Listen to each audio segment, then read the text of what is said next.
আমার বিয়ের পর শ্বশুরবাড়ির লোকজনদের সাথে যেহেতু এটা আমার প্রথম দুর্গাপূজা কাটানো, তো সেই কারণে এই বছরের দুর্গাপূজাটা কিন্তু অনেক বেশি স্পেশালভাবে কেটেছিল। দিন ছিল মহা অষ্টমী, আর মহা অষ্টমীর দিন চলে গিয়েছিলাম সবার সাথে আমাদের বাড়ির সামনের পুজো মণ্ডপে অঞ্জলি দিতে। তা ছিল মহামায়ার পাটে অষ্টমীর অঞ্জলি দিতে যাব, কিন্তু মহামায়ার পাটে যাইনি, ভালোই হয়েছিল। অষ্টমীটা এখানে আস্তে ধীরে সুস্থ স্বাভাবিকভাবে দিতে পেরেছি, এটাই অনেক সুন্দরভাবে দেবীর আরাধনা করেছি এবং খুব সুন্দরভাবে অঞ্জলি নিয়ে তারপর আমরা গিয়েছি মহামায়ার পাটে ঘুরতে।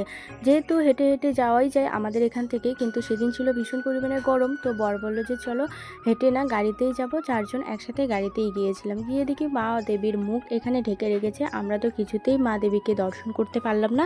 মনে মনে ভাবছিলাম ভগবান যা করে ভালোর জন্যই করে, ভাগ্যিস অষ্টমী অঞ্জলি বাড়ির সামনে দিয়ে দিয়েছি। যাই হোক, মন্দিরের সামনে এসে ঠাকুর দর্শন করে মহামায়ার পাটে যেহেতু মেলা শুরু হয়েছে, একটু আমরা মেলা টেলা ঘুরে চলে গিয়েছিলাম বাড়িতে। তো সেদিনের কিন্তু একটা ফুল ব্লগ তোমাদের সাথে শেয়ার করেছি, পোস্ট হয়ে গেছে ফুল ব্লগটা, যাও তোমরা দেখে নাও। অনেক বেশি মজা করেছিলাম, আর কি কি হয়েছিল সেটাও ডিটেলসে শেয়ার করে যাও, বড় ব্লগটা চেক আউট করো। আর হ্যাঁ, সাথে কিন্তু আমার পুজোর সিরিজের প্রতিটা ব্লগই তোমাদের সাথে শেয়ার করে দিয়েছি। তো স্পেশাল ব্লগগুলো যদি তোমাদের ভালো লেগে থাকে অবশ্যই লাইক কমেন্ট করে আমাকে জানিয়ে দিও। চলো আজকের মতো এই পর্যন্ত, টাটা।